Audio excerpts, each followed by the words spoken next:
નમસ્કાર. આજે આપણે એક એવા સ્થળની મુલાકાતે આવ્યા છીએ જે ભાવનગરનું અમૂલ્ય નજરાણું છે. એ છે બાર્ટન મ્યુઝિયમ. તો ચાલો આપણે તેની મુલાકાત લઈએ.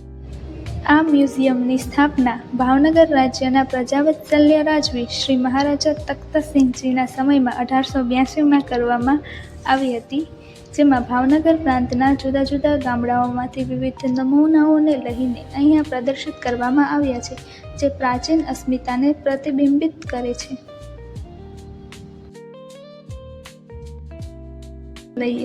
તો મિત્રો, આ સંગ્રહાલયની સફરમાં તમારું હાર્દિક સ્વાગત છે. આપણે ગુજરાતી હોઈએ અને મંદિરનો ઉલ્લેખ ન કરીએ એવું તો બને જ નહીં. તો આ છે કાષ્ઠકલામાંથી બનેલો મંદિરનો નમૂનો, જે ખૂબ જ આકર્ષક છે. હવે આવે છે અશ્મિભૂત અવશેષો, જે દરિયા કિનારામાંથી લાવવામાં આવેલા હતા, જે વિવિધ પ્રાણીઓના છે. એ પણ ખૂબ સરસ છે અને સરસ રીતે અહીં નમૂના પ્રદર્શિત કરવામાં આવ્યા છે.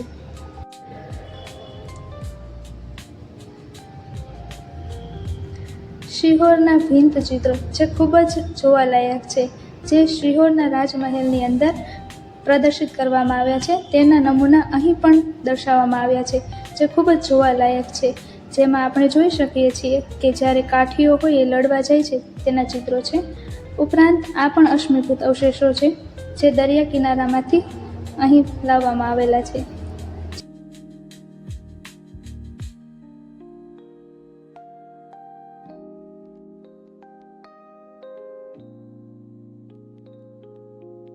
આ અવશેષો એ દરિયાઈ જીવોના છે, જેમાં શાર્ક છે, વેલ માછલી છે વગેરે દરિયાઈ જીવોના અવશેષો અહીં સંગ્રહિત કરવામાં આવ્યા છે.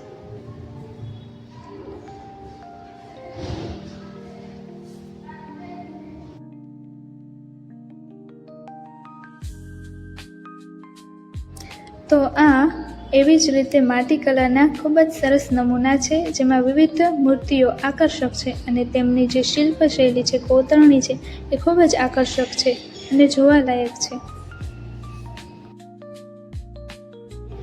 આ છે જૈન શિલ્પકલાના નમૂના, જે વિવિધ સ્થળોએથી લાવવામાં આવ્યા હતા. આ છે વિવિધ સંગીતના વાદ્યો, જે ખૂબ જ સરસ છે અને એ સમયે ભાવનગરના જે નગરજનો હતા તેમનો આ ઉપયોગ કરતા હતા, જેમાં સારંગી છે, પછી ભૂંગળ છે, પછી સિતાર છે, તબલા છે વગેરેનો સમાવેશ થાય છે. ત્યારબાદ ડફલીઓ છે. આ વિવિધ પ્રકારની નાની મોટી ડફલીઓ છે, જેને પણ વગાડવામાં આવતી હતી.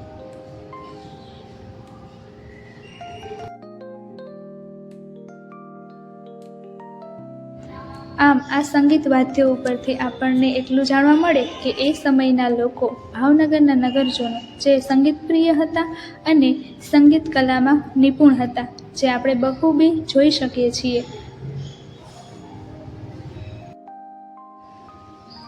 આ છે પુરસ્કાર શિલ્ડ, જે એ સમયે જ્યારે લોકો લડવા જતા હતા, રાજા મહારાજાઓ, એમાં જે જીત મેળવતા હતા, ત્યારે આપણને જેમ અત્યારે ગોલ્ડ મેડલ કે એવું મળે છે, એવી રીતે એ સમયે આવા મોટા મોટા શિલ્ડ આપવામાં આવતા, જે ખૂબ જ આકર્ષક છે. ત્યારબાદ છે આ માનવ જીવનનું દ્રશ્ય છે, આદિમાનવનું, જે એમના નમૂનાઓ અહીં પ્રદર્શિત કરવામાં આવ્યા છે. એ પણ જોવાલાયક છે.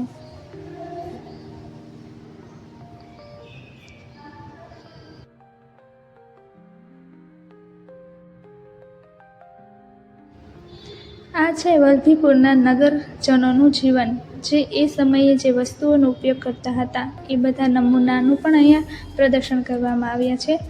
અને એ સમયે જે વલભીપુરમાં જે નગરજનો જે ધર્મ પાળતા હતા એમના પણ અહીંયા ચિહ્નોનું સરસ રીતે આપણને દર્શન થાય છે.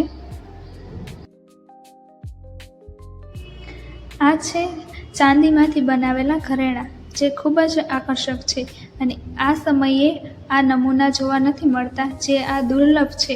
તમે જોઈ શકો છો કે પગમાં પહેરવાની કાંબી છે, ડોકમાં પહેરવાના જે હાર છે, જે માદળી હાર તરીકે ઓળખાય છે, પછી વિવિધ કળા છે, પછી કળકંદોરા છે, પછી બાજુબંધ છે, એવી રીતે વિવિધ પ્રકારના અહીં આભૂષણોને સરસ રીતે દર્શાવવામાં આવ્યા છે, જે હાલ વર્તમાન સમયમાં દુર્લભ છે, જે જોવા નથી મળતા. આ ઘાટ પણ અત્યારે જોવા નથી મળતો અને લોકો પણ આના વિશે જાણતા નથી. તો આ જોવાનો પણ એક લહાવો છે.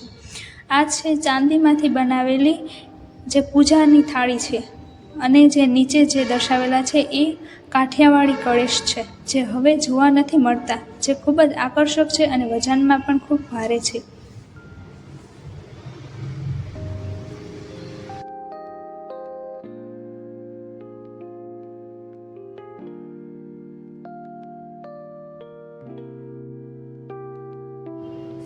આ ચિત્રો છે એ કાંગડા શૈલીના છે, જે હિમાચલ પ્રદેશની ખૂબ જ પ્રખ્યાત શિલ્પ શૈલી અથવા તો ચિત્ર શૈલી છે, જેને અહીંયા બહુબી રીતે પ્રદર્શિત કરવામાં આવ્યા છે. આપણે જોઈ શકીએ છીએ કે કૃષ્ણ ભગવાનની રાસલીલાના ચિત્રો તેમાં સરસ રીતે અહીંયા આપણને પ્રદર્શિત કર્યા છે.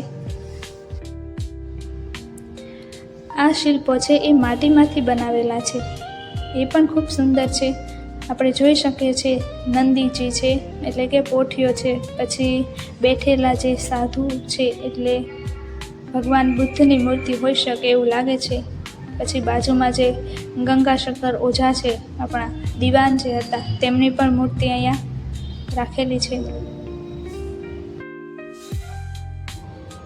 આ છે વિવિધ બાંસુરીના પ્રકાર. તમે જોઈ શકો છો કે નાની મોટી બાંસુરીને વગાડવાથી અલગ અલગ પ્રકારના અવાજો નીકળતા હોય છે. પછી આ છે નાગફણી અને ભૂંગળ છે, જે એ સમયે કોઈ લગ્ન પ્રસંગ કે મોટા કોઈ પ્રસંગ હોય એ સમયે ખાસ આ વગાડવામાં આવતી હતી. આ છે હરણના શિંગડામાંથી બનાવેલો હિંડોળો, જે ખૂબ જ આકર્ષક છે. જ્યારે હરણના શિકાર માટે જતા હતા અને જ્યારે તે મૃત્યુ પામે છે ત્યારે તે હરણના શિંગડાનો ખૂબ જ સારી રીતે ઉપયોગ થતો હતો અને ખૂબ આકર્ષક રીતે તેને હિંડોળો બનાવ્યો છે. આ છે ગુજરાતની સ્થાપત્ય કલાના શ્રેષ્ઠ નમૂના, જેની કોતરણી તમે જોઈ શકો છો કે ખૂબ જ આકર્ષક છે.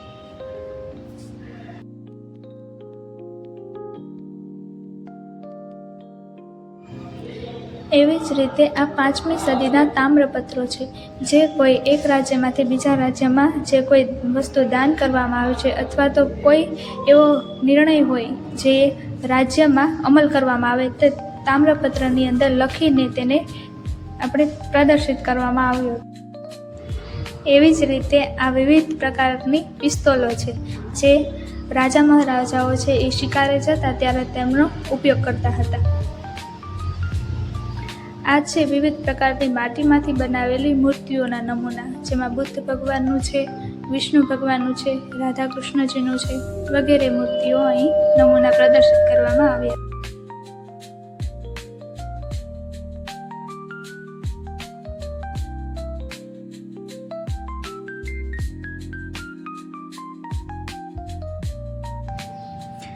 આ છે આપણા ભાવેણાનો નકશો, જે આપણે ગૌરવ લઈ શકીએ છીએ, કેમ કે જૂનો નકશો જે દુર્લભ છે, જે જોવા મળતો નથી. આ છે વિવિધ રાજ્યોના રમકડા, જે બાળકોને ખૂબ જ પ્રિય હોય છે.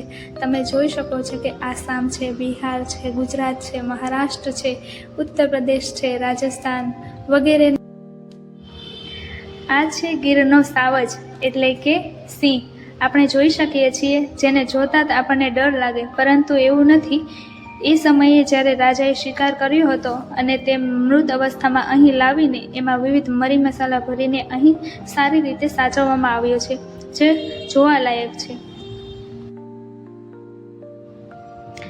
આ છે પ્રાચીન સૈનિકનું શિલ્પ, એટલે કે એ સમયે રાજા મહારાજાઓની સાથે સૈનિકો રહેતા હતા, જે આપણે જોઈએ કે એ સૈનિકો કેવા હતા, કેવી વેશભૂષા ધારણ કરતા હતા. આ છે વિશાળ કુંજો, જે મહેલની શોભાને સરસ રીતે પ્રદર્શિત કરતો હતો.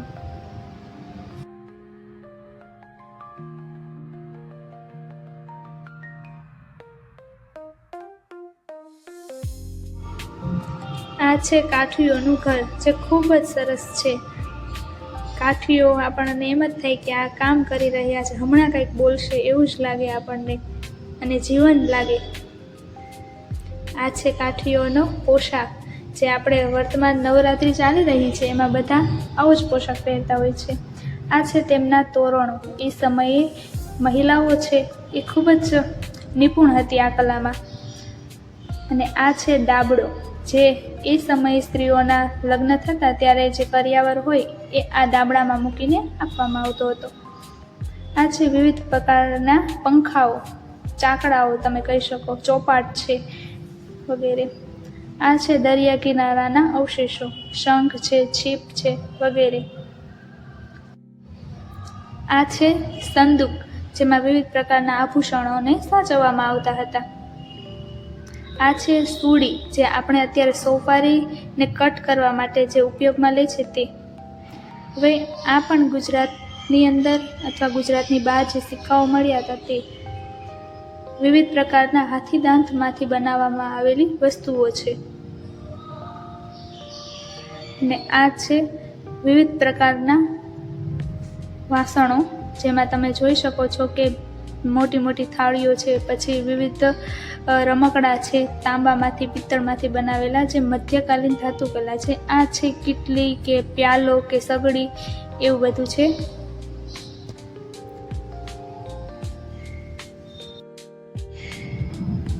આ છે ધૂપદાની, પછી પાનદાની, પછી કળશ છે, પછી વિવિધ પ્રકારના હિંચકાઓ છે. તો આશા કરું છું કે તમને આ સફરમાં મજા આવી હશે. Thank you.